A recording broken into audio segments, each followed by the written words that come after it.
اللہ کے نام سے شروع جو بڑا مہربان نہایت رحم کرنے والا ہے۔ انا للہ و انا الیہ راجعون۔ اللہ پاک سب کی مغفرت فرمائے، آمین۔ اور جو وہاں برف باری کی وجہ سے پھنسے ہوئے ہیں، اللہ پاک ان سب کو اپنے حفظ و ایمان میں رکھے۔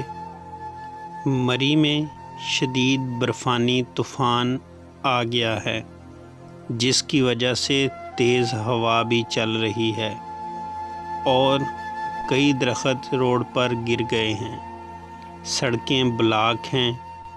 کار کے اندر بیٹھے بیٹھے آکسیجن کی کمی کی وجہ سے بہت ہی افسوس کے ساتھ کہنا پڑ رہا ہے، کئی لوگ زندگی کی بازی ہار گئے ہیں۔ برائے مہربانی مری کا سفر اس موسم میں مت کریں۔ سانحہ مری میں شہادتوں پر اظہار غم کرتا ہوں۔ جام حق ہونے والوں کے لیے دعائے مغفرت کرتا ہوں۔ اللہ تعالیٰ انہیں جنت الفردوس میں اعلیٰ مقام عطا فرمائے اور ان کے لواحقین کو صبر جمیل عطا فرمائے، آمین ثم آمین۔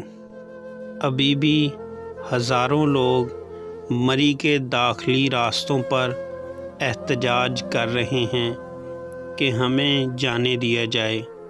خدا کے لیے کچھ خیال کریں، اپنا نہ صحیح اپنے پیاروں کا۔ خدا کے لیے ان کی طرف دیکھیں جو وہاں پھنسے ہوئے ہیں۔ اللہ تعالیٰ ان سب کو اپنے حفظ و ایمان میں رکھے اور خیریت سے سب کو گھر واپس لے آئے، آمین۔ میں شکریہ ادا کرتا ہوں پاک آرمی کے جوانوں کا، جنہوں نے اس موسم میں وہاں لوگوں کا خیال رکھا، انہیں نکلنے میں مدد کی، کھانے پینے کی اشیاء فراہم کی، اور ان سب دوسرے لوگوں کا جنہوں نے ایک دوسرے کی مدد کی، چاہے وہ آرمی کے ہوں، پولیس کے ہوں یا کوئی پرائیویٹ شخص۔ میں سب کا شکر گزار ہوں کہ اس برے وقت میں انہوں نے ایک دوسرے کا ساتھ دیا۔ اور پلیز ابھی مری کا سفر مت کریں، حالات ٹھیک نہیں ہیں، وہاں موسم بہت خراب ہے۔ اور جو لوگ وہاں ڈیوٹی سر انجام دے رہے ہیں، کچھ لوگوں کی غفلت کی وجہ سے یہ نقصان ہوا ہے۔ پلیز سب لوگ اپنی ڈیوٹی پوری ذمہ داری کے ساتھ کریں، خاص کر ٹول پلازے اور موسم والے۔ دیکھیں، لوگوں کو اپ گریڈ کریں، موسم کیسا ہے، اور ٹول پلازے والے دیکھیں کتنی گاڑیاں مری میں جا چکی ہیں، موسم کیسا ہے، تاکہ ہم کسی بھی جانی نقصان سے بچ سکیں۔